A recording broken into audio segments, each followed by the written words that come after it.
Hello, everyone. Welcome to the GLORIO Chat, the best anime podcast on the internet. I was going to make a Super Bowl joke because that's happening today. We're recording on Sunday. Well, that is today. Is that today? For a big game. For everyone not in America, this is practically. Well, the funny thing is, I feel like in years past, it feels like it's been like practically a national holiday. But I feel like since COVID, nobody cares. At least not in my world. I mean, I would say as well that like there's now a fairly big fandom outside of America as well. Like it's the cool and hip thing to get into. So in conclusion, you know, I'm looking forward to the result of the World Series tonight. Well, it's like the least cool and hip thing in America at this point, but I don't know. Part of me also just is American. I used to go to Super Bowl parties. I mean, is American football like just a sport for like cranky old white dudes at this point? It kind of seems like it. I mean, no. In fact, I would actually argue that like maybe it's just my own anecdotal evidence.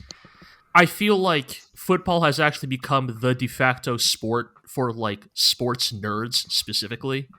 Like it is the sport of choice for people who like to crunch stats and look at numbers. How dare you, sir? Baseball will always be the game of nerds.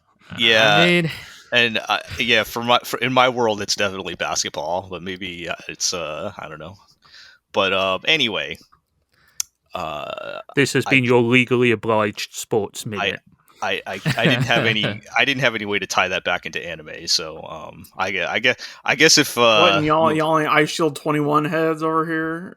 I mean, Ice Shield 20. You want to talk about Ice Shield? I can talk about Ice Shield 21. You want to do it? We can just drop everything. I don't know. I don't actually know much about Ice Shield 21. Welcome to GLORIO Shield 21, the primo Ice Shield 21 recap podcast starting now. Whatever, man. Screw Ice Shield 21. It's all about love touch, baby.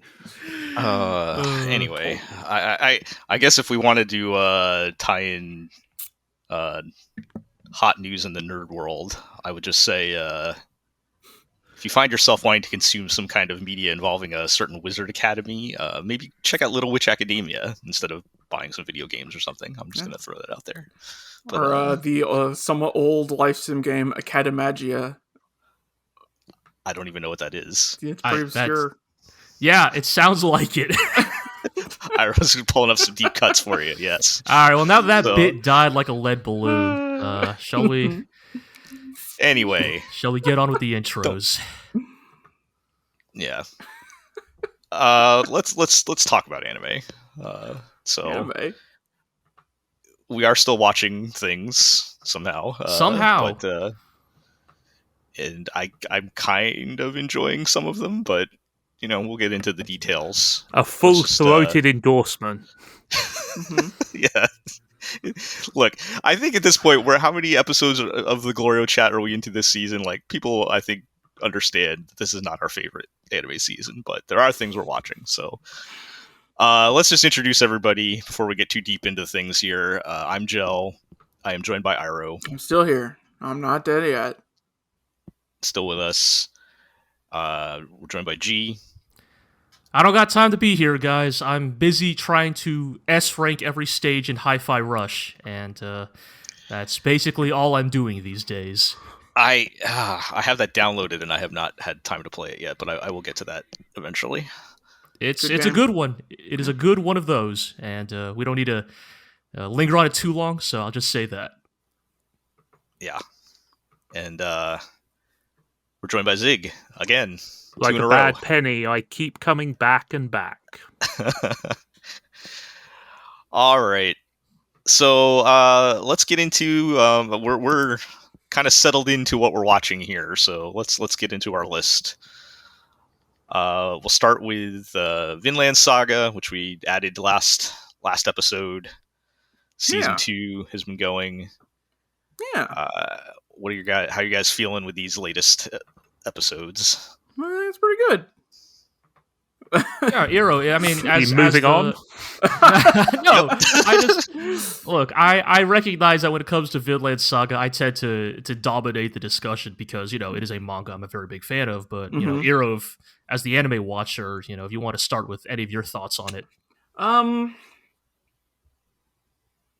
A lot of my thoughts are tempered by watching it with you, and you keep saying like, "Wow, the manga didn't do it this way," right? But I've been enjoying it a lot because I feel like they don't really make shows with this type of tone anymore, where it's.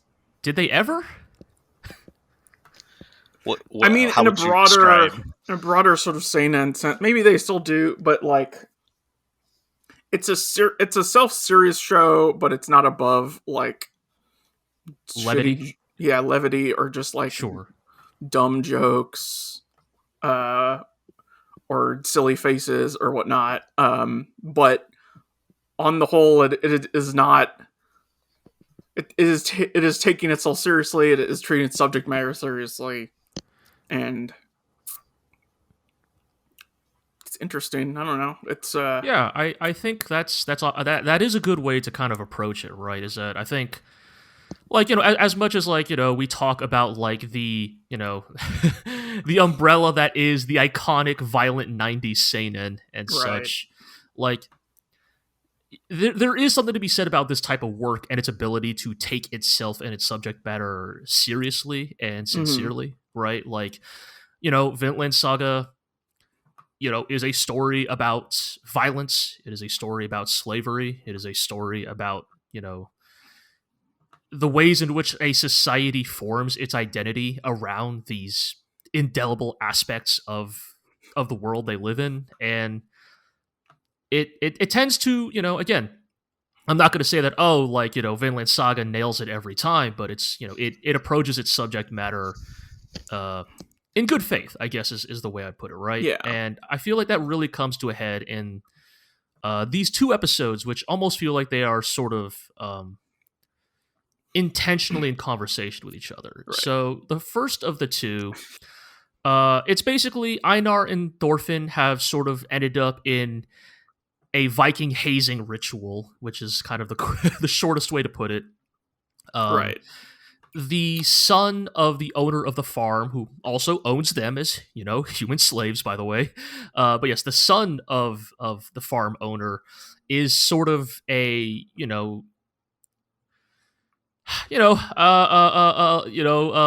lazy fail son with, delusions of grandeur, right? Yeah. Like he looks. Well, you probably haven't had thoughts that, man, you know what I really need to do? I just need to kill someone. That'll affirm my masculinity. Well, only in my down moments. Anyway, in this sort of society, he sees no joy in being a farmer and wants to go be a warrior. Right, he's got a sword. He's a glory hound. Yeah. Yes. And in a drunken stupor, whines and cries to the mercenaries that have been hired as guards for the farm, and they're just like, well, if you really want to be a man, you just have to kill somebody with your own hands. Then you'll feel better about yourself. And you got these slaves right over here that you're perfectly allowed to kill. Yes, who better to test your blade on than your lawful property. Right. And so, Einar and Thorfinn basically dragged into like what is quickly shaping up to be. I mean, I called it a hazing, but this is like they're rapidly slashing. They're cutting them up, right? Yes. So, one of the mercenaries is having his fun, leaving surface level cuts on Thorfinn. And, Thorfinn is dead inside, right? He has lost his will to live, his meaning in life. And so he's kind of just standing there taking it, right? And, he kind of drops a line that kind of becomes the arc words of this episode, which is, nothing good has ever happened to me. Uh-huh. Long story short, he gets rescued by a mercenary named Snake, mm-hmm. Who is sort of the leader of the hired guns at this farm, and attacks Thorfinn with, as we all love in anime, killing intent. And this brings out Thorfinn's latent Viking martial arts from season 1. That sort of proves that deep down, somewhere in him, is still that will to keep living, to keep fighting in spite of how cruel this world is. And This episode is like really impressively directed. Is kind of the main thing I would say about it, right? Like there's a very heavy emphasis on like very distinct close-ups on characters' hands and mouths in this episode. You know, like they constantly show like how cracked and dry the lips of like the people in this world are, how scarred and like rough their hands are. And it really does a really magnificent job of communicating the tone and sort of thematic intent and sort of the emotional the internalness of these characters and what they are thinking and how they feel about this world they live in. And it kind of all culminates in like, you know, because Thorfinn shows he knows how to fight, Einar finally drops the question like, I knew you were a Dane. I didn't know you were a Viking. And I specifically didn't know you were a Viking who pillaged the English countryside, which is where Einar is from.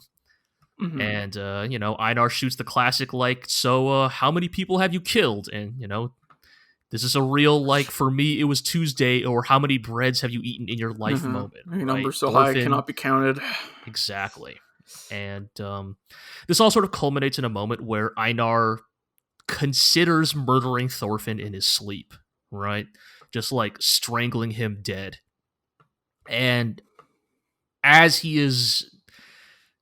you know, honestly, in the process of contemplating and then, you know, has his hands around Thorfinn's neck, Thorfinn has, this whole time, Thorfinn has been having, like, PTSD-based, like, nightmares whenever he sleeps. Whenever he sleeps, he cannot help but see the faces of the people he has killed. He cannot help but relive every violent moment he has experienced. And, like...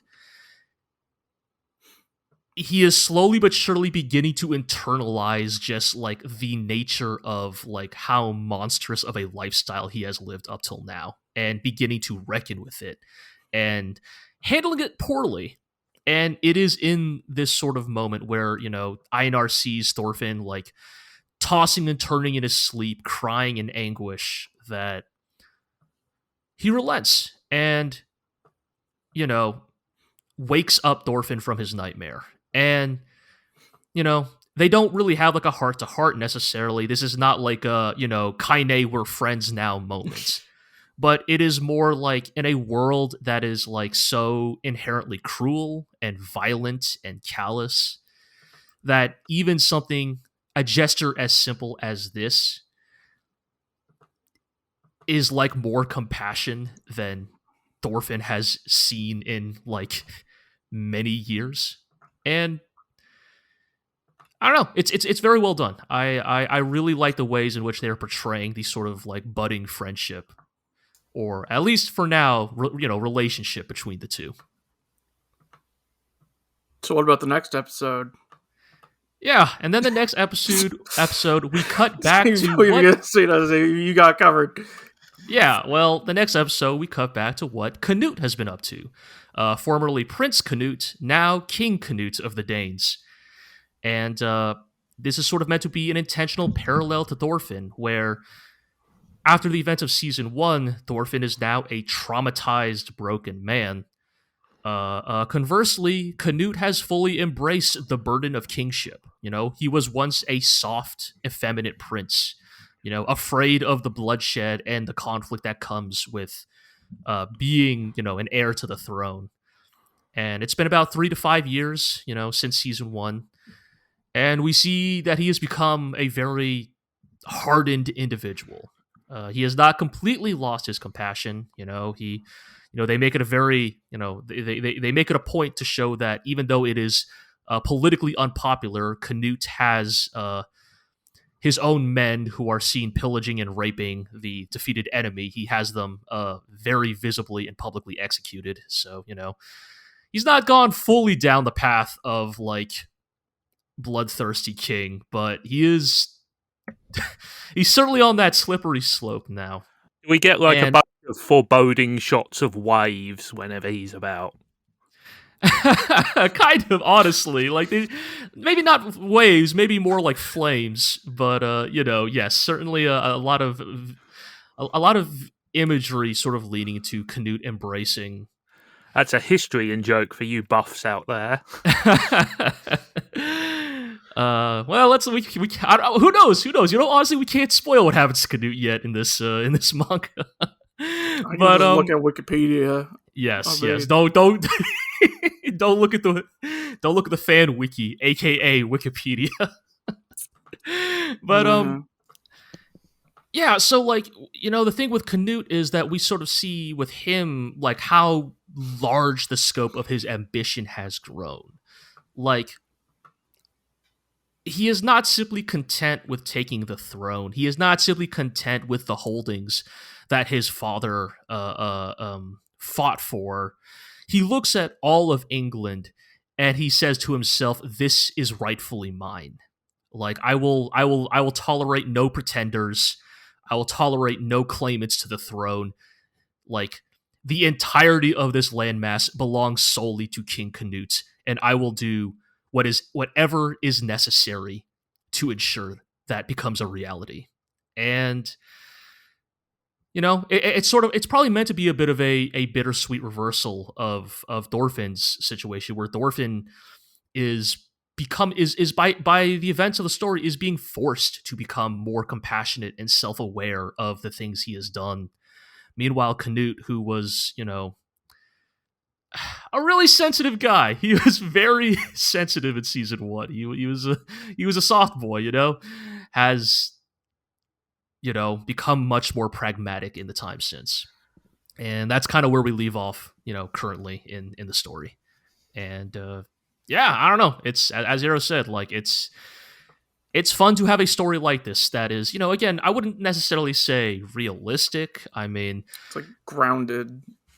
It's taking itself seriously, right? Like, it's and doing it in a way that they're like actually pulling it off, right? Like, where you're buying into what they're trying to accomplish, right? Which, right. So you see, time and again, is hard to do. And nobody's, as much as I love a good battle show, or nobody's like throwing shockwaves or anything. Like, it feels very grounded in time and place. Unless your name is Thorkel the Tall. You're allowed a giant Viking warrior, right? Yes. Like, and everyone is like, get a load of this fucking freak over here, right? Yes. But yes, no, I totally get what you're saying, Hero. Yeah. Yeah. Yes. Well, and then I love that the contrast continues, because the next episode preview shows that the title of the next episode is "We Need a Horse." Mm-hmm. We're going from King. Yeah. Nobody can guess what happens in that episode. We go from King Canute looking at all of England and saying, "All of this lies in the palm of my hand," to what's Thorfinn and Einar's next big conflict? We need a horse. We can't move all these. What I say? The king, the head that wears the crown can't be heavier than this fucking log. Yes. Yeah. But real high stakes. To be a good time. High stakes problems. Yeah. No, that sounds good. And again, I'm glad there's at least something that is legitimately good on this list. Yeah. We looked up the episode director, I think, of that one episode that was really well directed, and they're like weird long career doing like in the like photography positions for various shows, right? Situations, yeah. Where, like, and then like one other episode director credit in the previous season, which was also an extremely well directed episode.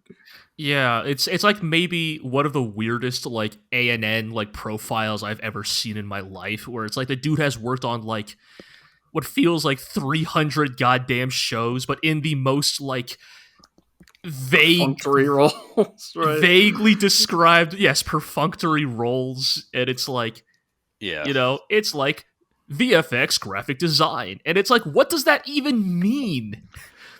Text layout, like what? I mean, someone's got to do it. that might suggest to me somebody who is perhaps guiding things from behind the scenes more than the credits might admit, if that makes sense. But it's just so weird because he's such a good episode director, and then we look and we can't find any other directing credits, and it's like... I think he there's some old show called Just Because or something. I think I might remember that. I remember Just Because, that I think he worked on.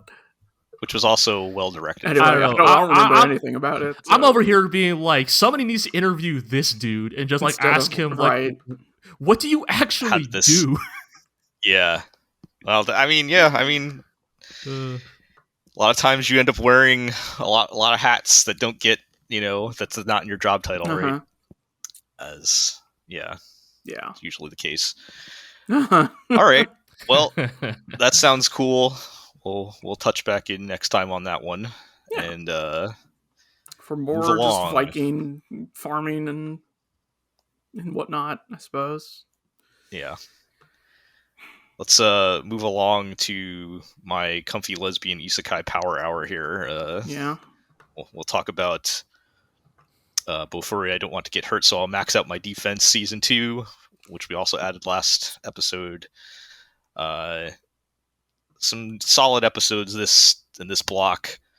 They fought their most challenging boss yet, where they actually had problems dealing with it, which is probably a first for this show. They bring in this like Dark Souls ass giant sad knight guy with a big sword. Okay. And he does a bunch of things targeted at beating the main girl because the devs are fed up with her nonsense. Whoa. And palette balance patches for one person. He puts her to sleep, which I'm surprised I haven't tried yet. Right. And this is very effective at taking her out of the battle because it's normally if you get hit by an attack, you wake up from sleep condition, but because she can't take any damage from her high defense, she can't wake up. Of course. So she's just like completely out of the fight.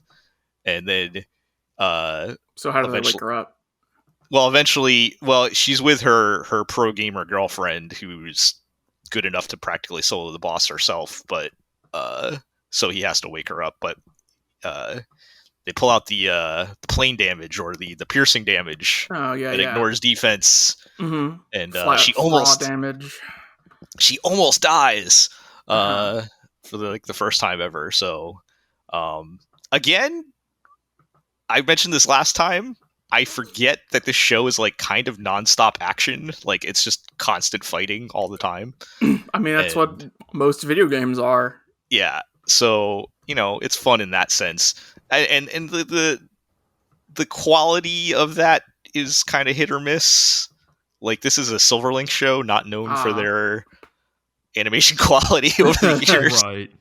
They have some fights where they step it up and others not so much, which is, I feel like even the best studio, if like 75% of every episode is a fight scene, like you're going to have hit or miss quality. Very few studios can run keep that up consistently. Yeah. So, they're doing their best and it's fun, but the second episode made me raise an eyebrow because like, all the episode titles are always like max defense and something. So like this one was max defense and max defense and tentacles. And I'm like, I'm always wary when tentacles come into play in an anime title. But they kind of fake you out with that because nothing too nefarious. No, so there's the ongoing joke with the main girl how all of her attacks are like horrible. Right, like they're like all like evil themed. Yes, because it's all poison and stuff, right? Yeah, so she fights like a giant squid or something, and she gets like a evil tentacle arm. And so like, and it's the joke is like she's like such like a happy, cheerful person, and like so she'll be like doing these horrible like atrocities. Actually, she literally has an ability I think called Atrocity. Where she turns into a horrible demon monster, but it's accurate to online gaming in general. Yes, but she keeps the same like happy, cheery personality while she's using these horrible attacks.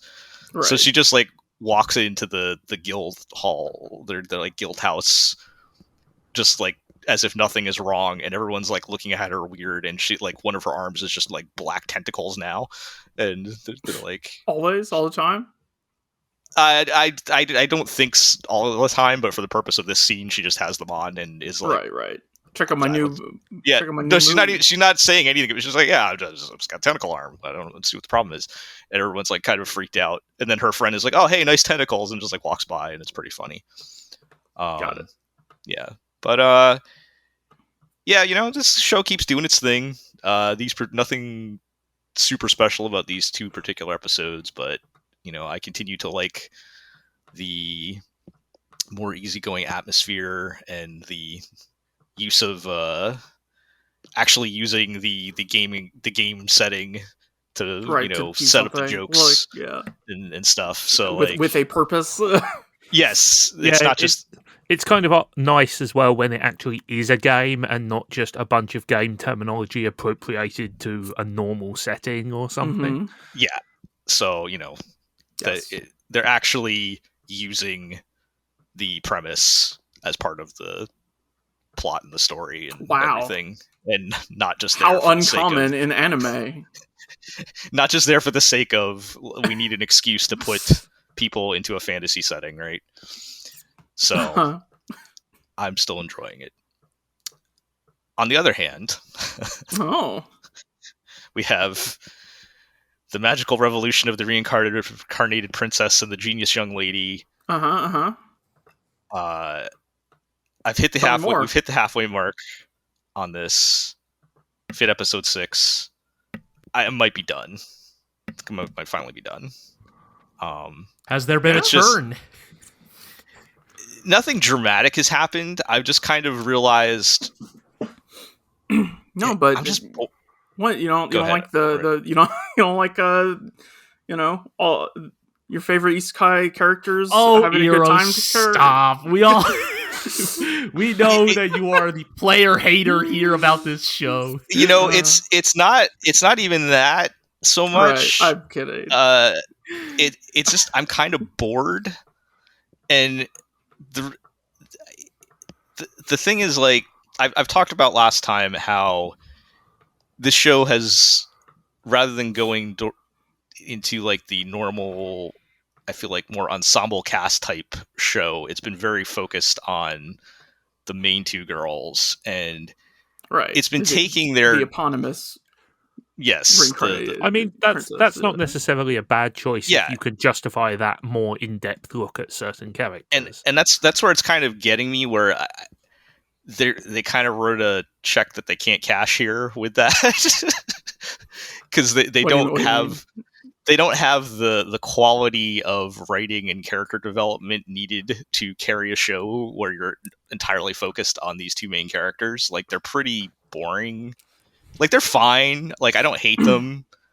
They're likable, I guess, but like there's not like anything particularly special about. Say they lack specificity. Yeah, kind of. Are they perhaps easily summed up with the phrases "reincarnated princess" and "genius young woman"? It's not that bad, but like it's more so like, okay, so in these episodes, I mentioned last time they were on their way to fight a dragon, right? Yes. So they go fight the dragon, of course, and it's this big dramatic episode. Again, the show takes itself more seriously than I expected. Like they actually, this is like supposed to be like a serious dramatic fight. Like, it's not. Is that a good thing or like a less good thing, though? It should be a good thing, and I think it is. But again, they don't like quite back it up enough. So like, the reason why the main girl, the princess, wants to fight this dragon is because the magic stones or whatever, I assume. The dragon has this, this magicite thing, which is like a magic crystal, and she wants magic powers and doesn't have them, and she has come up with this crazy plan to like implant this magicite into herself so that she can have magic powers. Cool. And she is willing to do anything, risking her life and the lives of other people to make this happen. And they want you to feel like this is a good thing, and I just don't buy into it. Like, she's like super passionate and intense about, I will get magic. I need to have magic powers to feel like myself or something. I don't know. And like getting magic powers by implanting stones in yourself when you don't have magic powers sounds to me like a bad guy origin story. Yeah, I was gonna say, like, in certain stories, this is a supervillain origin. Yeah, exactly. But they're not. And I mean, they kind of play it up as like, is she going too far? At one point, she starts doing some kind of super drugs to make her move faster, so she can fight the dragon. Well, as we all know, winners do drugs. And the other girl's like, what are you doing? And she's like, oh, these are legal. Yeah, I swear. And starts taking some kind of magic amphetamines or something. But yeah, but it's painted as, you should be admiring her passion, her drive, and her drive to ganbare her way to what she wants. And I'm like, I'm not really buying it. And if this is like the heart of your show, like, and I'm not bought into it, then you're kind of wasting. You've asked me to raise the bar on this type of my expectations for this type of show by introducing plot and characters and things that you're actually taking seriously, which I think is good. But now that you've raised that bar, my standards are now higher. You now have a higher expectation of this story. Does she need these powers for anything? No. Okay, so it's not actually like, where's the motivation other than now hold on. Let's not condemn this person that far, okay? I mean, because sometimes getting cool powers is worth the reward itself. No, but she's not like, I mean, where everyone can use magic, and she's the one who can't use magic. Well, not every tools, right? Not everyone can use magic. It's the nobles. I'm sorry, all the nobles, and she's a princess. She's a noble, but she can't use magic. So she's supposed to. Yeah, but she doesn't like she could sit it on her ass and do nothing. She's a rich princess. Like, she doesn't need. Yeah, like I still think the issue of motivation is somewhat questionable here. Yeah, like there's no motivation other than they told you that's what she wants to do, right? And it doesn't all. They haven't done the work to make me care about this. Right. Entire. Like, you can put some work in. Like, it's possible to sell it as like, this is an irrational, like, want and need, and she's still doing it, even like acknowledging that. Right. But I assume that they don't. Right. Go ahead. Yeah. Oh, I was gonna say, like, I almost think it would be funnier if, like, I mean, okay, so this princess, I'm going to assume she acts princess-like. No, I assume she doesn't at all. Okay. All right, because I was going to say, then you could have the funny-ass contrast of, like, having her behave in the way of common archetype characters who fall into the archetype of power for the pursuit of power, right? Like, you have this, like, cutesy anime princess behaving like Akuma or, like, Virgil or something, from, like, DMC or some shit, right? Like, yeah. Just, like, blind pursuit of power for the sake of it. Yeah, no, if you look at the title, it's actually like the princess and the genius young lady are like, they're actually kind of swapped around, where like the princess is the genius young lady and the genius young lady is the one that acts like a princess. But it just doesn't.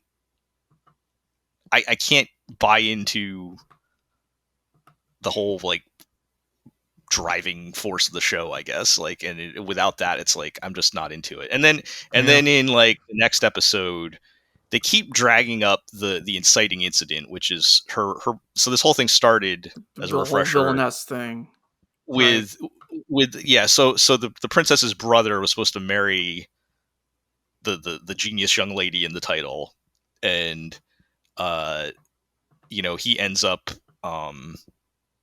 calling off they were betrothed. It was an arranged marriage, and he ends up calling it off because he's in love with another woman. And there's this whole incident where everyone embarrassed her by saying that things that were either not true or taken out of context, that's how she ended up living with the main girl.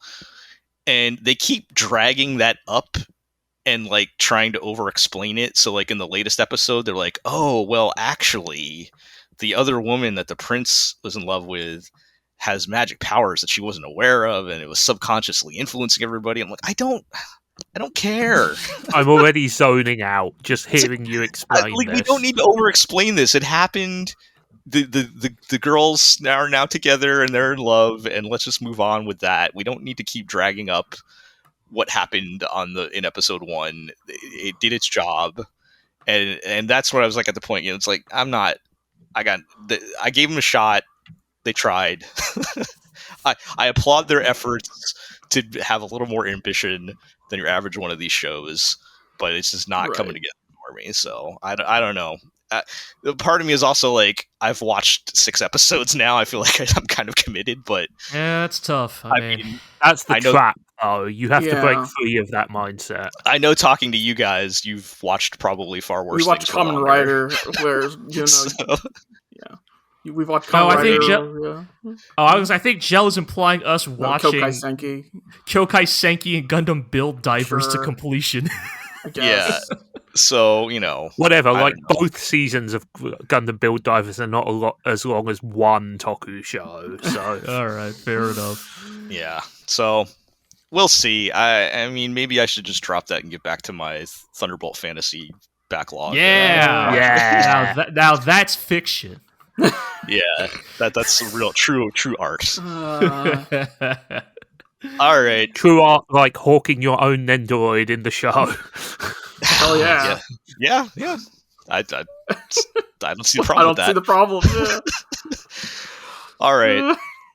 Let's move on. Speaking of true art, Tomo-chan is a girl. Gee, you're still watching. Is Tomo-chan still a girl? We did this bit last week, but yes, she is still a girl. Okay. Moving on. No. What did we get this block of episodes? It's kind of funny, Jill, that you brought up that that. God, what's the fucking abbreviation for the prior show? Magi Revo. Yeah. What was something like that. It's one of them. 1010, I think, was another one. Whatever. That show. Yeah. All right. 1010 is like a cute sidekick in like a magical girl show. I mean, that's like, isn't that the name of a Naruto character? Yes, it is. Yeah. All right. Anyway, that show. It's kind of funny that you mentioned for that show, it made a choice to like focus more on the main characters, right? The main duo. Because I think that, like, in a lot of ways, what keeps Tomo-chan like tolerable is that it has an ensemble cast to fall back on that are not all winners, but like don't completely suck, I guess.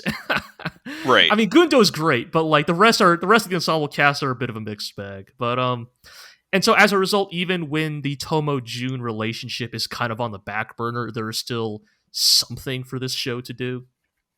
I guess, because, right, this is an adaptation of a 4-coma, there's no point in doing, like, a play-by-play of each bit. So I'd say that, like, I guess the two sort of interesting bits we get in this set of episodes is, like, I guess in the first of the two, June got the latest version of, Winning 11 or something, and really wants to play it. Is that like Inazuma 11? Yeah, it's a horse racing thing, isn't it? Wait, what? No. Winning 11 is soccer. Yeah, okay. Yeah, I was thinking of something else. I was thinking Winning 11 is what used to be known as Pro Evolution Soccer in the West. Sure. Okay. Yes. It all came back to me. Yes. He is a big fan of soccer video games, and he wants to invite Tomo over for just a good old-fashioned sleepover. Guys and I, we're just going to play video games all night. Guys playing video games, yeah. Like we used to, right? Except Tomo is like, oh no, now I'm being invited over to a boy's house, and I don't know, like, I guess they try to, they play up the, like, contrast of, like, June is just like, come on, bro, like, pick your team, like, didn't you always used to pick that club or something? Whereas I guess Tomo's overthinking the whole thing, like, just Oh, so no, I'm in a room coincidentally. with it. This is what a boy's room looks like. Exactly, all that. Yeah. And it's like, I guess they kind of play up the, like, she shouldn't really feel embarrassed at all because she has been to this dude's room since they were, like, both 5 years old. But it's like, oh no, now we're older and it's weird or something. And then I guess the thing that makes it work is that they eventually, like, once she gets over it, they just slide back into their old routine of just being friends who like to play video games and hang out. And it's like, see, even though, like, we've changed, or even though we get, even as we get older, like, we could still be friends. We can still, Yeah. do the same old things, right? Though, and I guess, like, at this point, it's like not even like subtext anymore that June is completely head over heels for Tomo, and he is just adopting his own, like, defensive mechanism. Like, Okay, yeah, that helps when it's Yeah. like that's not a mystery, right? right? Like, I was getting kind of annoyed at first. I was like, is he just, like, comically dense or something? And it's like, no, he's just a teenage boy who's like, How do I Like- deal with these feelings? So Yeah. comically dense then. well, So- yes. I mean, because they kind of get into this with, like, the next episode, which is, funnily enough, we were talking about how, like, Tomo-chan is fun, or it works because it embraces that Tomo's appeal is that she is, like, a tomboy.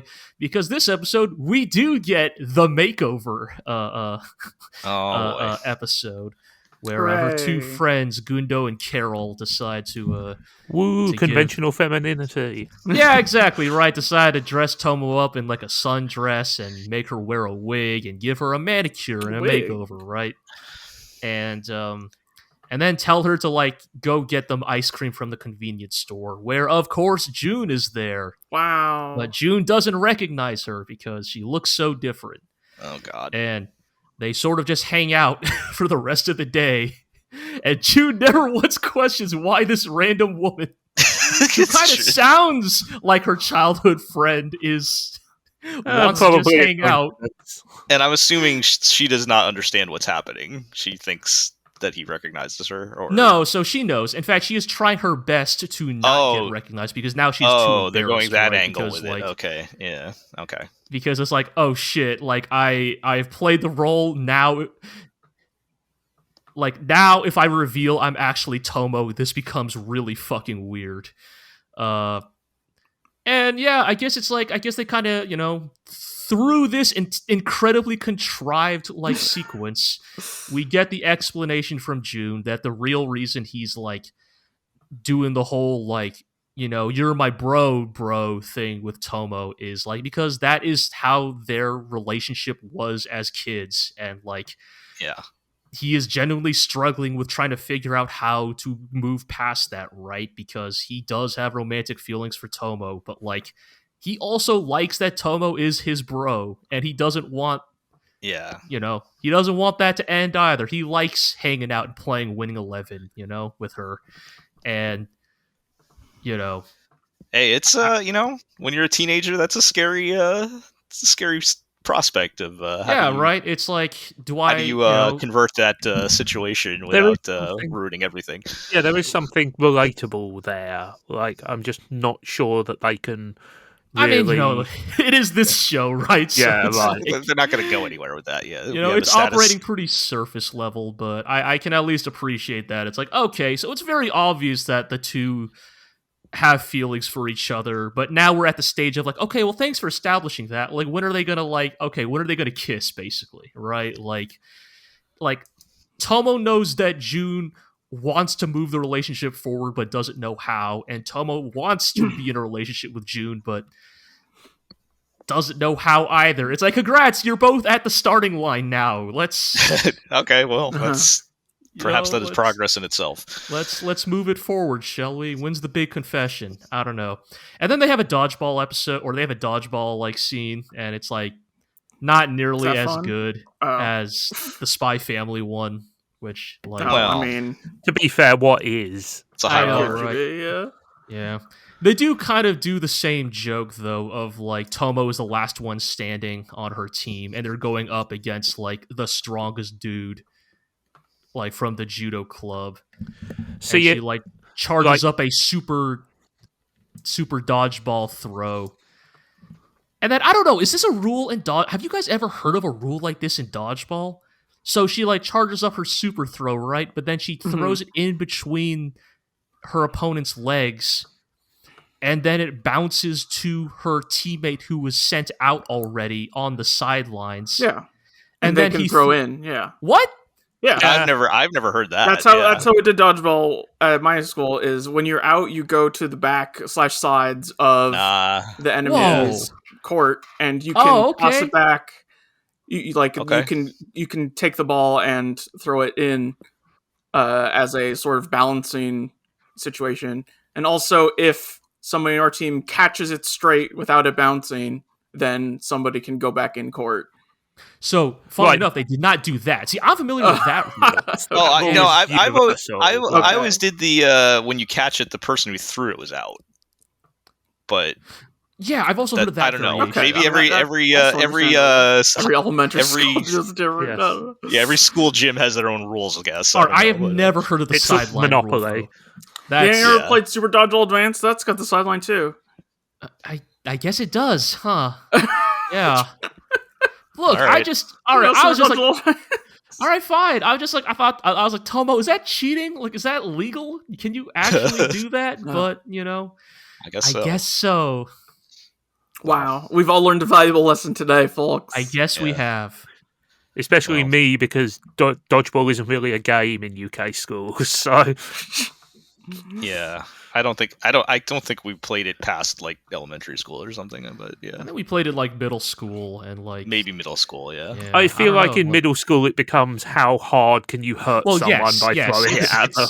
Well, yes, by middle school it's not necessarily about getting someone out. It is about, inflicting damage. Yes. Like Super Dodgeball Advance. Yeah, I mean, I sometimes would just deliberately throw at somebody who was already out because I wanted to hit them specifically, and they had already been eliminated. You're a monster, G. It's like shonen tournament rules. How dare you lose before facing me in the bracket? Yeah. You see, but why didn't you do what we did, which was simply punch that dude in the face and then have a fight? Well, that could happen later too, but it's not in gym class. That can happen off the record. Yes. Yeah. All right, we need to stop talking about dodgeball and move along. Well, that's it for Tomo-chan, I guess. Yeah. Shout out to my personal favorite tomboy makeover episode in Bimbo Gami Ga, because I have to bring that up periodically. What happened there? My favorite karate girl, Ranmura Rindo. They give her a makeover and she likes it, but she's like, yeah, it's cool. I might do that sometimes, but I'm going back to my delinquent clothes. And she also has to fight her father at some point. Does she ever do it again? No, I don't think so. Oh, maybe in the manga she does. I don't think she does in the anime. Okay. But it's just Something okay, this is from time to time. Yeah, it's just this is an option. Sometimes if I want to dress up, I will dress up. But most of the time I enjoy being dressed as a delinquent and punching people in the face. Cool. Yeah, love that show. Anyway, let's move along to the Fire Hunter. Yeah. This is Iro, you've been keeping up with that. Yeah, I've been watching this. Show looks rough, man. Yeah, I would say that the things we said last time have are still true and have sort of been amplified. That is to say, it's still interesting and it looks worse than ever. Oh, yeah. Ooh. Which is really a pity because I'm very interested in what's happening. I'm interested in what's happening, and then I'll watch it and go, it's that same crappy CGI establishing shot of the house that they've used 5 times. Oh, this is barely animated. There's a particular shot in the latest episode where a character has to walk down a slope. Is that where they're crawling over that log? Or whatever? He steps over a root and has to walk down a log, and it is just awful. There are so few frames, and each one of them is Maguka quality, except it's right in the middle of the frame and directly in front of you, and that's rough. Yeah. But but the plot I'm enjoying. It's our concurrent plot lines are there's this girl who is trying to take a fire hunter's remains back to the capital on this caravan through the woods, and then there is the son of that fire hunter in the capital whose mother has just died from the factory vapors, and so he's been taken in by some sort of rich mogul type who is like, well, your father was collecting sky fire, which is better than regular fiend fire from the sky beasts, and I want you to figure out what he was wanting to do with that, and also maybe join my insurrection against the divine clans who rule us all. Right, yeah, it's one of the more interesting things which they haven't given us a huge amount of detail on is that society seems to be ruled by, like, directly ruled by gods, or at least people who are seen as gods. Yeah, and the insurrection is kind of like, there's not an official rebellion or anything, but like a lot of the people who are involved with a potential insurrection speak about the spiders, who are supposedly were a clan, part of like the ruling clan of gods who sort of went rogue, and now nobody, like, they're invoked like a boogeyman or something like that, you know, like the Chinese are in the United States. But it's like they've been very deliberately vague about like what this kind of class and social system, what form exactly it takes, and it's one of the more compelling mysteries that's out there. There's some implication that the head of the the chief divine clan can somehow control fire, which would of course make them like incredibly powerful and incredibly dangerous in this society. And also that they can control like guardian deities around, and like, which are just dragons and monsters, and they can just control them or something. Like, yeah, it's interesting because again the setting is deliberately vague on how much of this supposed power and how much, many of the seemingly magical things about this world are really magical, how much of it is just superstition and, word of mouth, and how much of it is like a deliberate smokescreen. And so, like, clearly, because part of the thing that happens in these past two episodes is the convoy is attacked by a dragon, a huge kind of traditional Chinese style dragon, and it's, but at the same time you still kind of feel that there's more to this than just straight up magic, so to speak, and kind of the interplay there is quite cleverly done. And that is interesting. I mean, there does appear to be some like actual supernatural fantasy element to it, but we don't know at what level. Supernatural stuff is definitely happening, but we're not sure how much, and how much of it is just, people think supernatural stuff is happening, but it's kind of a facade. Like, we have not seen anybody from like these ruling clans or from the spiders so far. They've only been talked about in kind of the very distant third person, really. Yeah. And like, we meet the tree people, who are just like, they look like tree people. Their skin is wood. They live in the forest. It's this weird tribe of people. But some of them look more human than others, and so like there's sort of an implication that maybe they were human once, and that hasn't been explained because it's kind of on a cliffhanger. But and they also dropped the title because the English title shows just the Fire Hunter, but then the Japanese title is Hikari no O, so like the King of Light.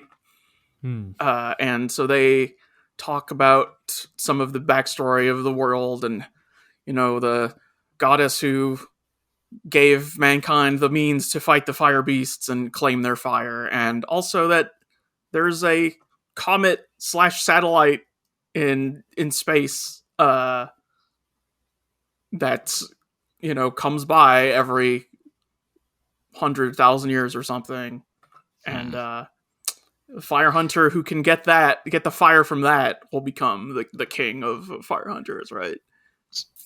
So refresh my memory. Is this supposed to be like distant Earth? post-apocalypse Earth? Okay. They do show a map, and it is recognizably Southeast Asia, Okay. Right. It's Yeah, I mean- clearly the vague shape of Southeast Asia, but like flooded, right? Right. Yeah, Right. I mean, I don't think that they're trying to pull a fast one with the location, because No. everything we've It's pretty seen clear to indicates me, that yeah. that this is like people are human and this is Earth. I think Right. It's just distant future. right, yeah, like it is post apocalypse basically. But one thing I really wanted to mention actually is that they do some interesting world building, especially in the second of these two episodes, where they talk about there's a big festival going on down at the harbour, and the festival is because an exploration ship is setting out, and it's kind of like meant to be a symbol of how people are getting out there and exploring again. We're going to reconnect the world. Sam, you have to reconnect America and all that stuff. But later on in the episode, someone admits that every time this happens, the ship just sails like down the coast to an island where they know people are. They hang out for a bit, trade some worthless trinkets, and come back. And so there's like this implication that like society is broken and that the people in charge have no interest in kind of expanding the world. That the people in charge, for whatever reason, want their world to be this very closed, contained society. And I thought that was like an interesting way to show a civilization that is stagnant, that is not Right. pushing the boundaries. Yeah. Yeah. Sounds like some just really just good world building, right? No, Yeah, this all absolutely. sounds really interesting. It's too bad about the way you describe the rest of the show. It's like, knowing that this is based on a novel, I kind of just want to read the book instead of watching this mess, right? I will say that the dialogue occasionally becomes a little as you know-y, but in general, actually, they're very good at avoiding that. For the most part, I think, given the amount of information that they are dumping almost constantly, Yeah. Mhm. You can live with a little bit of that. yeah, absolutely. It's a talky show, and that's fine. But Right. but yeah, like the production is just becoming rougher and rougher as they go, and it's It's too bad. we always say, like for better or worse, this is a visual medium, and you do have to bring it on that level, on that front on some level. Right.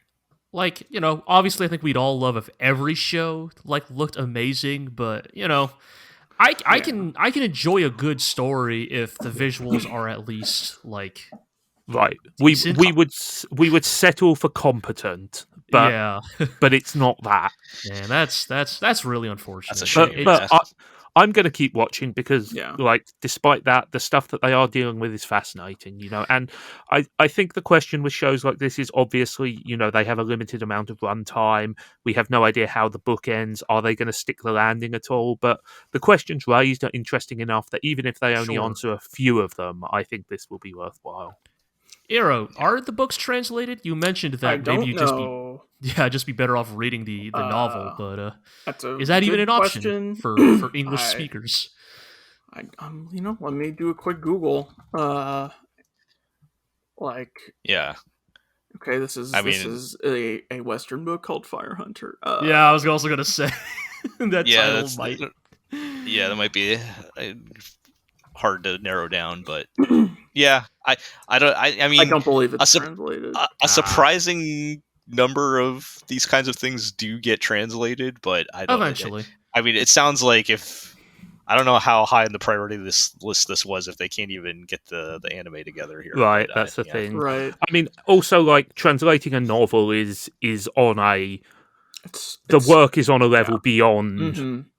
anything that we are familiar with from, like, translating a show or even translating, like, a light novel or something like that. Yet still not quite on the level of translating a game. I mean, Yeah, like in terms of VN or It's a whole something. different ballgame. Yeah. Yeah. right, in terms of pure amount of work, sure, but like obviously there are different paradigms for that kind of stuff. Like, for example, From the New World, I believe that novel was never translated, although I'd be happy to be corrected, obviously. But they did they subtitled the show, they translated the highly dubious manga, but I don't think the novel was ever translated. All right. Well, that's kind of disappointing, I guess, but interesting nonetheless. Yeah.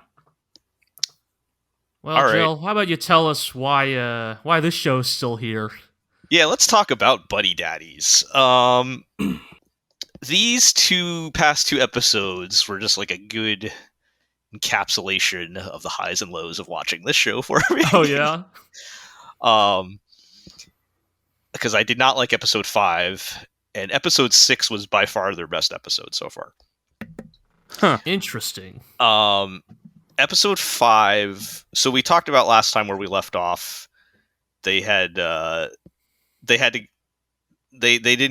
have any work because of the incidents they had where they couldn't find somebody to take care of their little girl, and they finally got her into daycare, and they're like, all right, we got her into a daycare, we got to get back to work because we're going broke.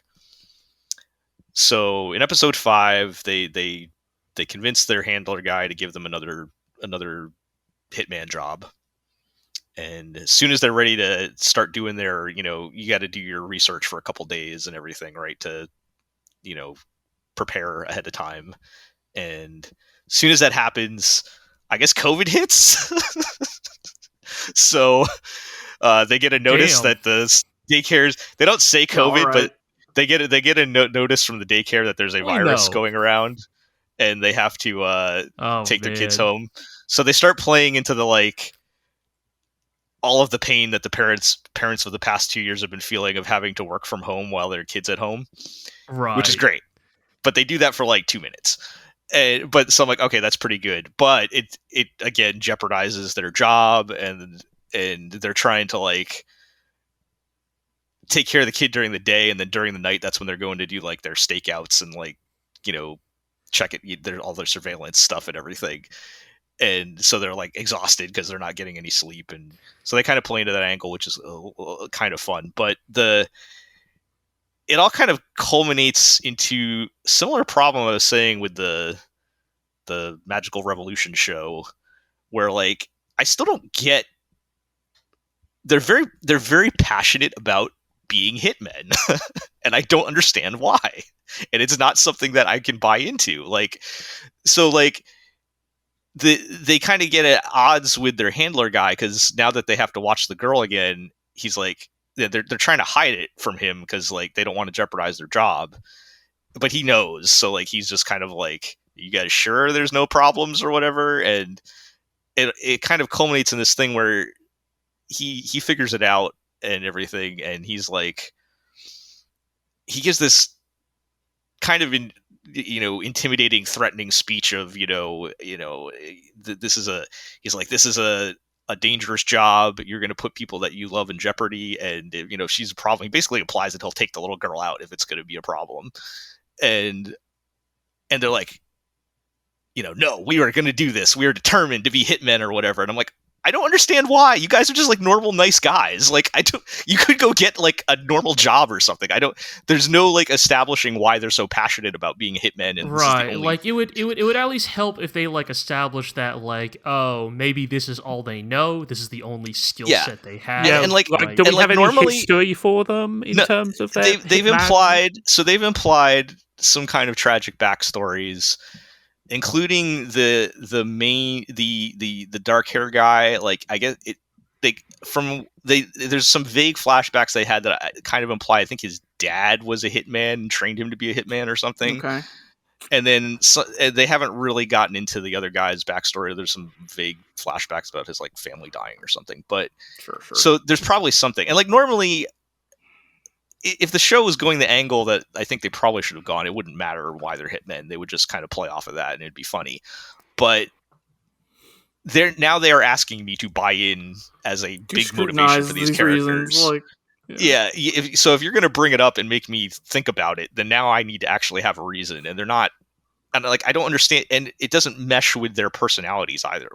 Aside from the fact that they are just flat out murdering people, they seem to be just normal, nice guys. So it doesn't add up, right? I was gonna say, this is kind of funny because if you contrast this with, the other Parents Who Kill People anime of last year, Yor's backstory for why she's an assassin is specifically because she has familial dependence, right? Right. Like she specifically became an assassin because she became the sole breadwinner for their family. Also, she's really good at it. Well, I mean, but my point is like that's kind of all there is to it, right? Like we don't need a deeper explanation. We don't. And they don't engage with it to the point where you need to think about it. Right. I was going to say like you're being Oh, go ahead. You're being an assassin is like a funny joke that kind of makes less sense the more you think about it, and so they kind of avoid thinking about it. Exactly. It's not one of the stronger parts of that premise. It's not really a question that needs answering. Yeah, and here they're bringing it up as like kind of an important part of the plot, right? And it's it's like, and it's funny because like the actual job that they do, they don't. It mostly happens off camera. They don't even like. Don't even show. So they're not even like acknowledging that anymore. Like for the sake of like bringing in a cool action sequence or something. It's just like. And then we went and killed somebody. Yeah, and then they show them doing like their surveillance bits, but they don't actually. I don't even think they actually show when they kill the guy or whatever. They just do the job, and it all ends up resolving where like the handler basically ends up babysitting the little girl for them, and he's real nice to her when she's in the thing, but also he technically threatened to kill her. There's a lot of child endangerment going on, which comes up in the next episode. With the territory. We'll get to that in a minute, but so I'm like, I find that all very frustrating.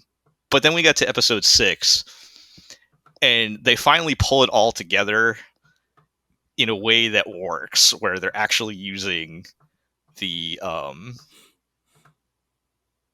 job as part of like the humor. And I'll be honest, it's basically an episode of Spy Family. But in some ways, there's parts of it I kind of like better because it is more grounded in reality. Like Spy Family is very, alternate world.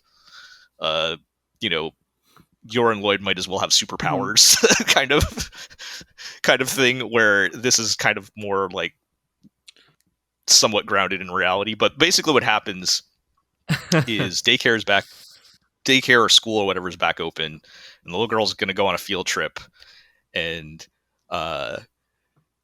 the blonde guy like makes her this nice lunch and everything, and then he forgets to put it in her backpack. So he's got to bring her lunch. Yes, so he's got to bring her lunch, but they told the parents not to come on the trip, so he can't be seen. So they have to use their super surveillance skills that they've learned. Does he also get a really well animated acrobatic sequence? There's a little bit of that, although they're not like ninjas. Like they're still kind of like within the realm of human possibility of what they can do. So they have to like sneak around and try to get the lunch to her, but they're at like a zoo, I think, or a park or something. And there's this like comically bad criminal, like just like thug guy there, like some Yakuza looking goon. They don't really explain what his deal is, other than he seems to be on the run and he's very hungry. And he wants the lunch. He sees the lunch and goes, "That's for me." Well, first he tries to steal some food from a food truck, and the little girl sees him, and he's just like, "No, you have to pay for that." Like she has this strong sense of justice we establish. Fucking cop! This kid's already. And while he's doing that, it's enough time where the guy from the truck comes back, and the guy just books it out of there. And so later on, that's a good idea. They should do it in a video game or something like that. The little girl gets like lost with her friends later, and they're eating their lunch. And yes, this criminal dude comes back. And he pulls a gun on them to take their lunch. All right, that's maybe a bit much, but I'm gonna put this screenshot in the chat. All right, some comedy. Like, yes, perfect. This is this is perfect. Yeah, yes, they go in real hard on this. This is the kind of level of absurdity I want from something like this. Yeah, exactly. And so our boys, they still don't want to expose themselves. So they steal some like mascot costumes. So like one of them's a bunny and the other one's an alpaca. Monomichio is here to save the day. And they show up and just kick this guy's ass in the suit, the mascot costumes, and the little girl doesn't find out who they are. They're like, and they just like, be good kids, and leave or whatever. And it's all very good. And again, all of like the family bits, the dad bits are great. They've been handling them really well. The kids are depicted a lot more realistically as bratty little children than you typically see in anime, and this feels like it was written by parents. This entire, like, even going back to last episode with the like being stuck at home during COVID thing, like this show feels like it was written by people who have kids. I mean, that's good to hear, because like I remember an early criticism I had of this show is that the parent dynamic didn't feel believable at the time, right? Like it didn't feel like it was written by parents. So it is interesting I think that later episodes. Yeah, you don't. They don't really settle into like the parent stuff until like maybe episode 3 or something. But like, so that part's a lot of fun. I actually like the main guys now at this point. Like, other than the fact that I don't understand why they're so insistent on being hitmen, but they're kind of like, they've settled into where like the blonde guy is like the actual parent doing all the hard parenting things, and then the other guy's like, hey kid, you want to watch me play fake Mario Kart? He's the cool uncle. Yeah, so like, and then he's always like kind of like giving the other guy a hard time, because when the other girl's like, I hate you daddy because you made me do something responsible, but I love Papa Ray because green peppers or whatever. Yes, but I love Papa Ray because we get to play video games. And then he kind of like looks over and like smirks at him like, yeah. Nah, man, that's a foundation of a toxic relationship. Yeah. If you establish to a child that one parent is the good parent and one parent is the bad parent. No, but of course she have loves problems him. Down the line. The solution, of course, is just have 2 bad parents. Of course, yes. Of course she says she loves her other papa too later, but it's they're kind of like they're kind of like joking around with each other about it, and it's very good. Sure. Problem is, the problem is that as much as I liked episode 6, I have no faith. I have no faith that they're consistently going to be able to pull it off. This was like a one-off, wacky hijinks thing that next week could be the let's get into one of the guy's serious tragic backstories, and it's a bunch of stuff I don't care about. Isn't Agent 47 still on the loose? Well, like the super hardcore hitman? Yeah, we like the little girl like bumped into him for like a second, and like nothing happened, but it was just like ominous foreshadowing or whatever. Right. So it's like. Yeah, we don't know what's going on with him, and that's all going to come into play. And like, just give me the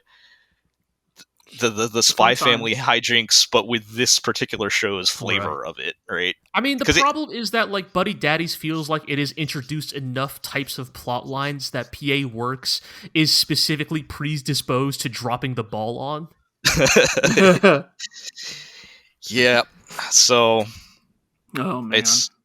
It just continues to be up and down, and I think I'm still like on balance. I think I'm enjoying it, and particularly when we do get a good episode like what we got with this one. I mean, but at the very least, it seems like it's more interesting than its fake Spy Family origins would suggest. Yeah, really. Yeah. I mean, there are definitely parallels you can draw to Spy Family, but it's a completely different flavor of show, I think, when you get into like the execution of it.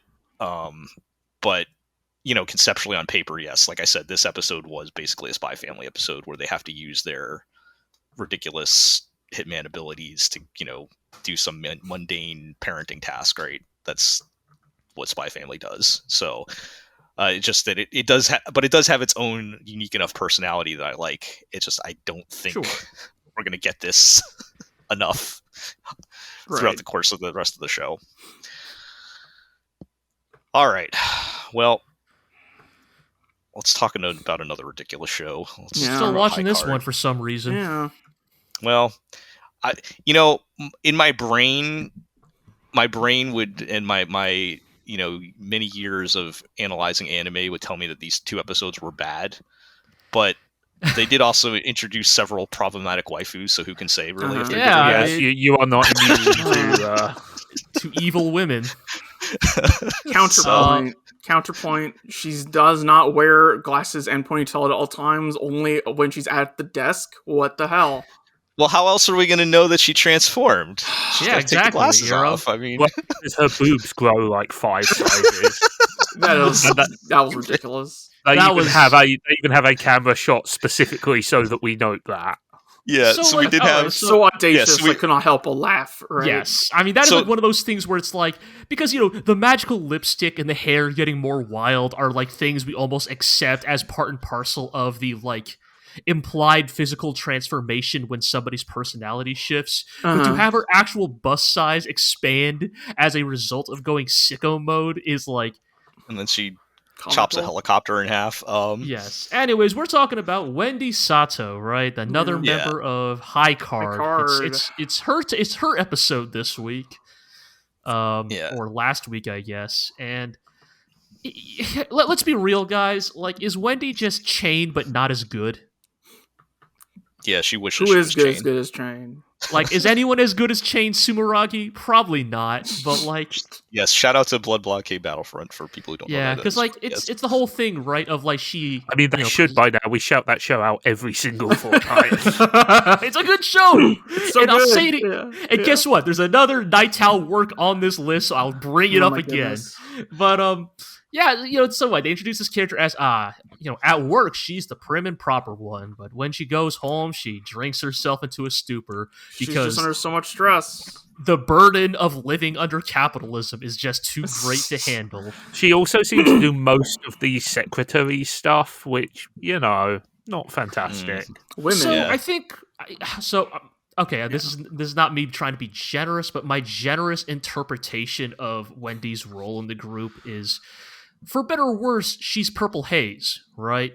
Like, in the sense that her ability is too What, pioneering powerful. 70s British rock band? All right. I meant Purple Haze as From in JoJo's the Bizarre JoJo. Adventure. Yes, the JoJo. You're stand really for going to have part to time. remind me which one that is. The one with the poison fists. Shows up in part 5, and his power can do eat away at any material, and so they write him out of the story pretty quick because he's too Because dang he's too strong. strong. I mean, that Araki- sounds like a JoJo stand. Yes, Araki realized he gave a member of the cast way too powerful of an ability and had to write him out. Anyways, this is how I interpret Wendy, where intentionally or not, they have given her a power set that, unlike the other power, I know I've talked at length about like how one writes power sets into fiction and like how that like will affect how a character can like perform and interact with the narrative. And it seems like they have intentionally given Wendy a very powerful but also very indiscriminate ability, which means that like that is the classic case of appears 2 or 3 times a season and that's Right. it, if that makes sense. Right. You No. pull out the Hulk when you need it, right? It's, Exactly. The Hulk is a great Mhm. example of this. Yeah. And so that's kind of what we ended with Wendy, where we find out that her high card, which is named Love and Peace, by the way. The Ace of Spades, Love and Peace. I really Um, thought they'd save the Ace of Spades for like the big bad or something. I know, like right? It's that, kind of a but- weird choice. What if to he's make it- what if he's the Joker? Like, Oh my god, that's I mean, totally the what it's Joker gonna be. Is the Joker counted in a 52 card set? no. But that's No. why when the big He's bad just reveals outside that he's got yeah, the right, Joker, Exactly. everyone will be like, "Oh shit!" we don't even But, know. Yeah. Or he might have, like I said, he might have the King of Hearts because he's voiced by Dylan Kashi. Right. Yes. I mean, Anyway, like, I get making her an ace because the whole point is like she's like the ace in the hole, right? Right. Right. Anyways, yeah, it's that tough thing of like, okay, yes, the individual moment to moments is like of this episode is like not amazing, right? It's like the show is kind of unfortunately settled into. I feel like we are beginning to now better understand what the baseline of this show is, and Hmm. it is It's probably not as wild as we want it to be. Yes, exactly. And I think in many ways, Wendy's episode is kind of emblematic of this, of like, we reveal another high card, and it's just sicko mode katana, right? It's we had gun, like, now we have we sword. really peaked at the marbles. The marbles are as good as it got, right? Marble Like, I will point out as well that Marble Dude comes back in the second of these 2 episodes, and he's wearing a suit that looks like somebody dumped a can of paint on top of him. I don't understand what is going on with that suit. It doesn't. I mean, like, again, it looks like somebody just dumped a can of paint on top of him. I will say that I guess the composition of that quirky mini boss squad, which is revealed in the final seconds of the second episode this fortnight, was highly promising. Yeah, since they all look like completely insane people. I mean, yeah, as Iro and I noticed, one of them literally looks like the lumberjack that tries to kill Goemon in the Takeshi Koike OVA. Yeah, I guess like, I don't know. It's a tough thing of like, I just wish this show was a little fucking crazier, you know? Yeah. Like, even when Wendy's in sicko mode and like gleefully slashing up Chris, it's like, yeah, I guess this is I mean, I don't know. Like, she's an evil, psychotic murderer, which is pretty hot. But like, yeah, I think part of the problem as well is like exemplified by the second of these 2 episodes, which mostly focuses on plucky rookie cop who looks like a 12-year-old boy, being exposed to the world of high card, and like, she's shocked by how crazy and violent everything is, and that's kind of not what I want. I want everybody to be so crazy that like the baseline craziness is. They're dipping to so like in the second episode, they're dipping to like procedural crime drama is not feeling great. That one. Well, it's not good because it's also like not even. It's not because here's the thing. Sometimes a show can get away with dipping into a different genre for an episode and pulling it off, right? But like the issue is that this isn't even like good police procedural. Like the moment they introduce like the glasses cop, and the moment that like girl cop is like, "Don't worry, I'll make sure that if you spill the beans on your boss, that you get witness protection." And it's like the most like willfully naive police procedural I have ever seen in my life. I literally said the moment she said that, I was like, "Oh, he's dead." He's dead, right? Also, and, like that, just to like glom onto this, like. That episode also features like an element of like sadistic violence, which feels very out of keeping with like the generally bonkers tone of everything else. Like where the dude like slowly kills the guy by turning his head back to front.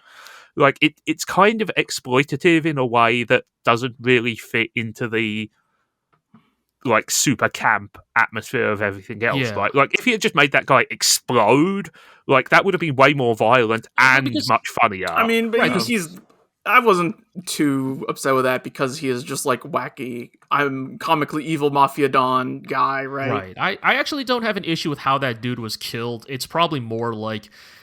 Because here's the thing, right? Like, we already had Marble Guy in episode 1 who was killing people in an incredibly violent and over-the-top way. It's not the violence that bothers me. It's just the tone of that. Like I said, if you put a bomb in that dude's mouth and his head explodes in like a shower of red, that's much more in keeping with the tone, even though it's way more violent.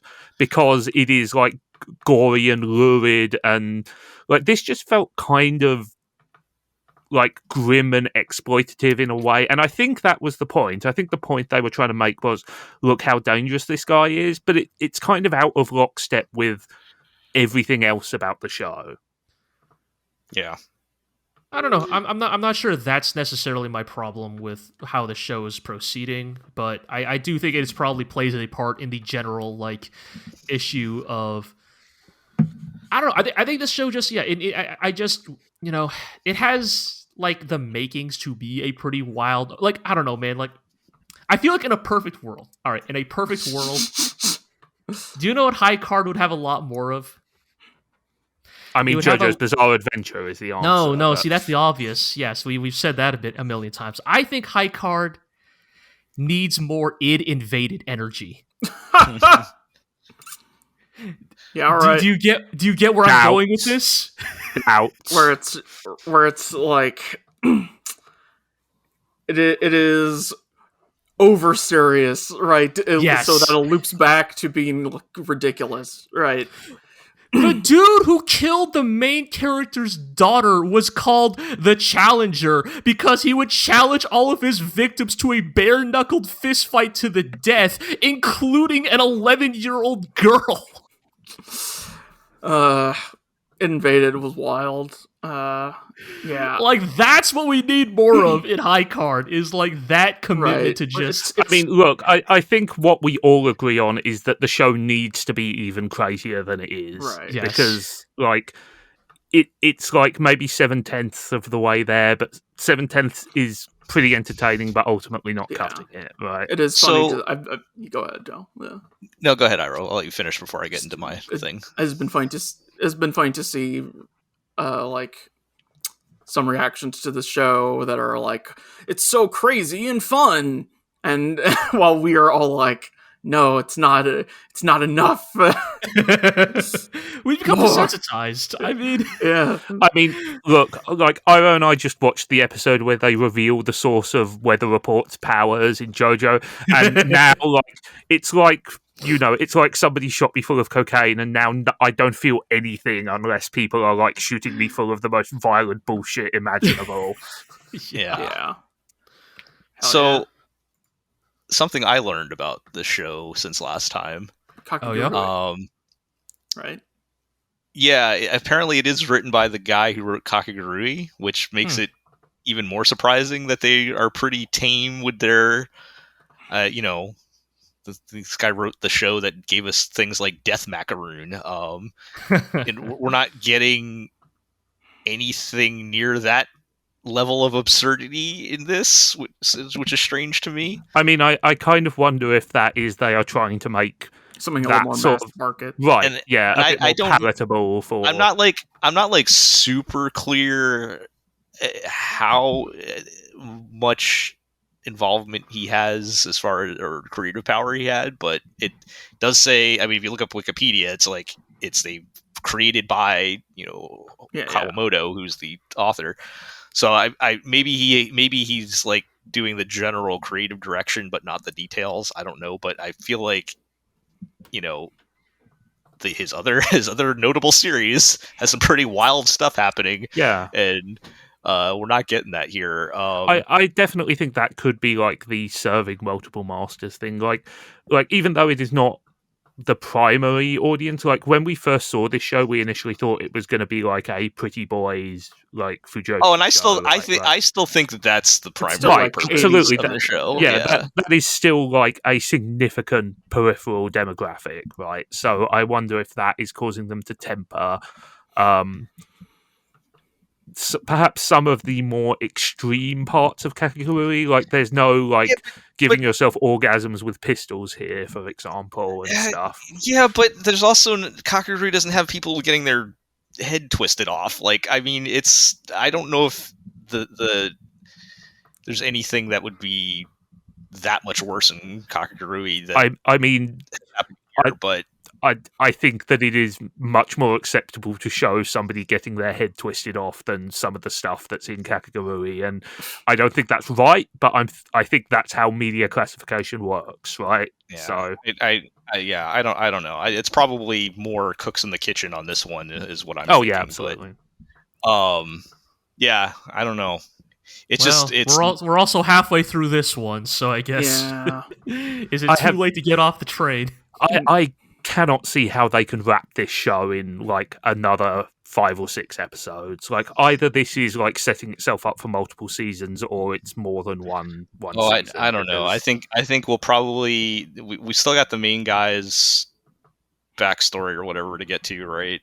Right, he has amnesia. Yes, he has anime amnesia. Right.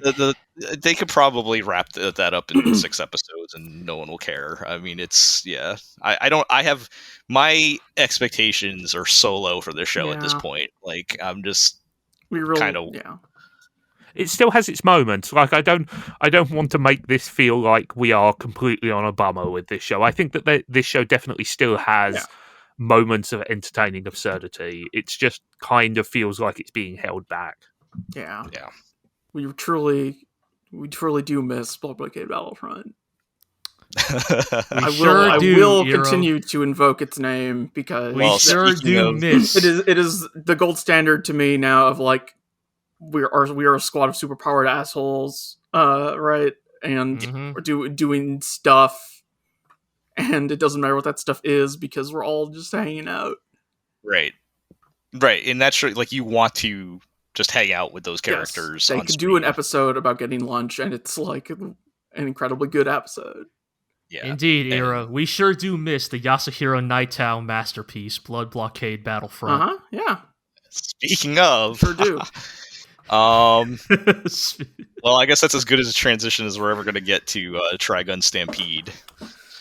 Trigun Stampede. And you know what? Interesting stuff. I'm learning things about Trigun that I never knew. Yeah, why don't you guys say how you feel about it before I get into my thing? But what did you think of the latest? All right. As someone who's not read the manga and has only watched the old anime, etc., it feels like it's moving too fast because we introduce Wolfwood basically, and we do some stuff with Wolfwood, and then we jump into Wolfwood's dark backstory basically immediately, right? It's very fast. Or like, is it the same episode? Is it literally the episode afterward? It is okay. So they introduce Wolfwood, right? Yeah. So they introduce Wolfwood. We talked about Wolfwood's introduction in the last podcast. Yeah. The 2 episodes that we're talking about this week is the introduction of 3 episodes. 3 now, yes. Yeah. The first of the 2 we watched this week is the introduction of Monev the Gale, another member of the Gung Ho Guns. Right. And then this time we're introduced to Crybaby Livio, who is also a nominal member of the Gung Ho Guns and tied directly to Wolfwood's backstory. Right. So that sort of thing is like when I think of Trigun, when I close my eyes and call up my old memories of Trigun, Wolfwood's like a major character and not necessarily part of the core squad, but maybe only one step removed. Like he's around, he's a major character for a while. Yes. So to have him show up episode 4 is fine. But to have his deep dramatic backstory, like what seems to be the like core driving force of his character, has to like start happening in episode 6 and like 6 and 7, it feels way too early.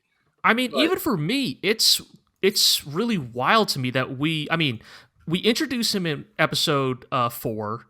In episode 5, we are already having the like dramatic, like ideological clash between Vash and Wolfwood.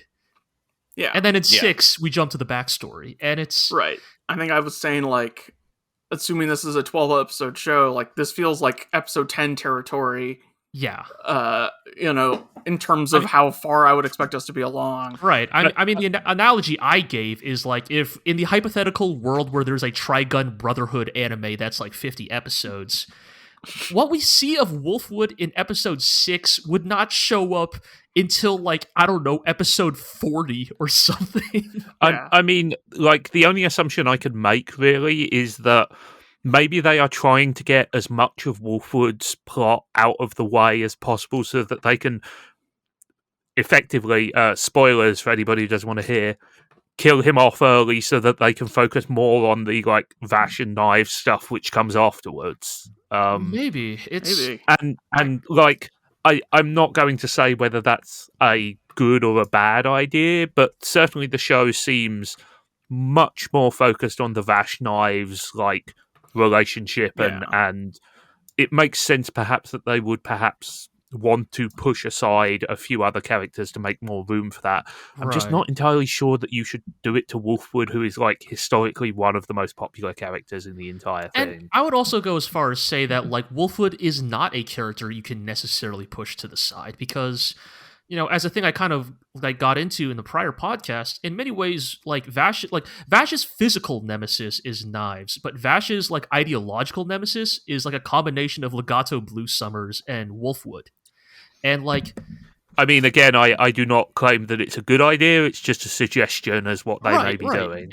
And this is why I almost arrived at the conclusion that like, I don't know if Trigun Stampede is actually meant to be like a Trigun for the new generation or a Trigun to bring in new fans, because so much of its storytelling, and at least to me, almost feels like Stampede assumes you're already a fan of Trigun and that you know these plot beats, and that you the viewer have the emotional investment in Wolfwood already to get hit with the story reveals. Because if you are only if Trigun Stampede is the first Trigun you've ever watched, why does it really matter to you that Wolfwood is actually a traumatized child soldier, right? Like, you're teeing this up for me, but yes. By all means, Jell, like you go. You're as the one who has almost no context for the show. You are exactly right. I didn't care. I'm like, we did not have any time to develop any of this. Right. I think with both episodes, it felt like, if with no prior knowledge, it was just like, I feel like they were like begging me to please have an emotional experience. It was like, cry, damn it. And I'm like, I don't know I don't know who these people are. I just met this guy like an episode ago. And I think part of it too is just like the ongoing thing that's bothering me, like with the presentation of like how like serious and dramatic everything is. Like, this is a small thing that's bugging me. I kind of mentioned it last time, but like even just like their choice of music and audio. Yeah. The mood that sets, and we dunk on the OP every single episode, but that kind of sets the tone for the rest of the sort of like atmospheric piano and strings, Netflix prestige series background music. But I bring that up as a small thing, but it's kind of like the kind of a symptom of the bigger problem of like they're trying to make this big, dramatic, emotionally powerful thing with no groundwork for it. Like we're in, and as somebody who doesn't know these characters, I'm like, I don't. Okay, that sucks for him, but like I don't. Yeah, I mean, have they just gotten too high on their own supply and they just assume that everybody knows these iconic quote unquote characters? Because maybe that's kind of my fear. Trigun was never that famous, and it's like, especially in Japan, in the West. I mean, among people who not like us, among anime normies, Trigun has a lot of cachet. Yeah, for a certain generation, I think, right? But people like fans who are our age, perhaps. Sure. Right. I mean, I don't know. I posted when it was starting. When it was starting, I posted about it in like chat in places where people do not watch live anime, and a lot of people were coming out of the woodwork and saying, "Oh, I love Trigun." Sure. Yeah. So this is I'm kind of really weird position with this, because like to kind of echo what you were saying, Jill, this is a very dour take on Trigun, actually. Like Vash was quite it's goofy real in episode 1, but it's been all serious since then. Yeah, Vash has been just a sad boy. Sad boy. I mean, that's super disappointing, because that was the thing I was worried about. He is having no fun. He has not smiled. Fun for Vash. He has not smiled in 3 episodes. Right. I feel right, and like that worked in the old show when like it took a while for the situation to deteriorate enough. Right, when we were like 22 episodes in or something. Yeah, like that. right. Like when you have 12 episodes of goofy Vash and then he becomes serious, that's how you understand it. Oh, that was a mask, right? That was a facade. To open up with goofy Vash, with sad Vash, so rapidly, you kind of don't really get the impression that like that he has any of that levity in him. Right, to me, it just seems like he's a sad guy. Like, that's that's the impression I'm getting. Which is a problem, because, like, if you take away the goofy side of his personality, like, Vash becomes dangerously generic, almost. Yeah, kind of. Like he's just kind of another, like, tortured long-coat killer out of the old West Allow me to make a facetious counterpoint, which is that people love that shit. Yeah, that's true. But okay. So this is like where it gets weird, right? Is because sad Vash makes a lot of sense in the context of Trigun as a completed work, right? If you think of Trigun as like the work that Naito completed over the course of his like decades-long career, it's the sad clown thing, right? And the thing is that I would argue Naito arguably puts in the work to earn it, right? Yeah, like it's a long series. There's time. I would take back what I said about it being a facade. It is not that Vash is faking it. Vash is a goofy dude. He wants to smile. He wants to laugh and have fun. What's tragic is that he can't because of how just tragic everything around him is. That's a sad clown thing, right? He's sad on the inside, but he paints a smile on and does what he can to make other people smile as well. I would argue the clown is as much of his personality as anything else, and I feel like Stampede, because it's only 12 episodes, right? Because it's going to have to be such a truncated narrative. Yeah, it just feels like the show expects you to already know that Vash used to be a goofy guy so that we can jump right into him being sad and depressed and introspective. But if you don't have that backing, if you don't have that context for the character, I don't know, it doesn't really land in Stampede. Right. Yeah.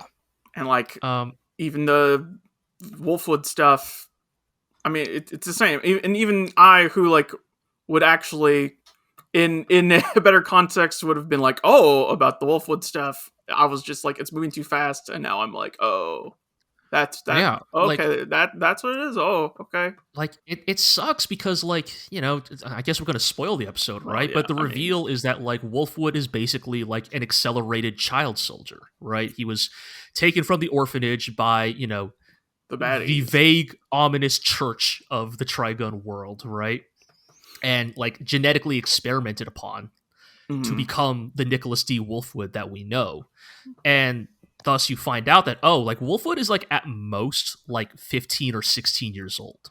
Like he is... Right, when we can play that up as a foil to Vash, who is like eternally young due to his plant powers, and then Wolfwood is here, who is prematurely old. Yeah, and like it adds a kind of sad angle to Wolfwood's pragmatism, right? Like how fucking hard of a life do you have to have at the age of 15 to still be as deeply bitter and broken as Wolfwood?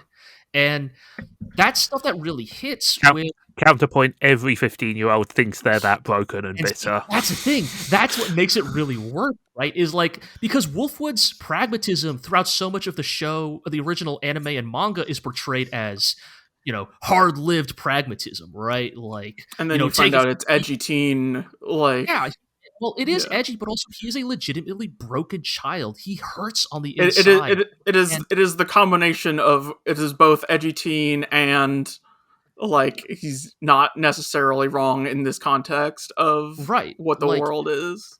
Like he is a child who has like known nothing but suffering throughout most of his life, and so of course he reacts to Vash the way he does, and that shit hits when you've known the dude for like 20 episodes or like 14 volumes, and then that shit comes out in volume 15. You know? When it's episode 5, not so much. Yeah. I mean, that's the thing. Like, I mean, watching it, like, I intellectually understand that. Like, that's clear. Right, that's like, sort of the thing. It's a pretty simple plot, but I'm like, oh, that makes sense. Emotionally, though, and then I'm like, well, I don't have, and so, I don't feel anything. I think at the core of it, that is the issue with Stampede, is that I think moment to moment, it does actually understand what Trigun is about, right? Like, even, you know, we kind of skipped over like the Mona of the Gale stuff, right? Whereas like it's the big skull face, like hulking like behemoth guy who chases after Vash, and like, of course, the reveal is that, oh, this is a child that Vash knew 20 years ago, who he promised to save but failed to do so, and it's kind of meant to be another case of like Vash's eternal life means he is constantly forced to confront his failures, his inability. Let all my sins be remembered. Exactly, right? And that is core to the Trigun story. I mean, that's so many storylines in Trigun are basically what sad, fucked up person is Vash meeting this week, who is like, you know, the unintentional consequences of actions he made 20, 30 years ago, right? And so it's like, I think, yeah, academically, Stampede understands that, these are the big themes of Trigun.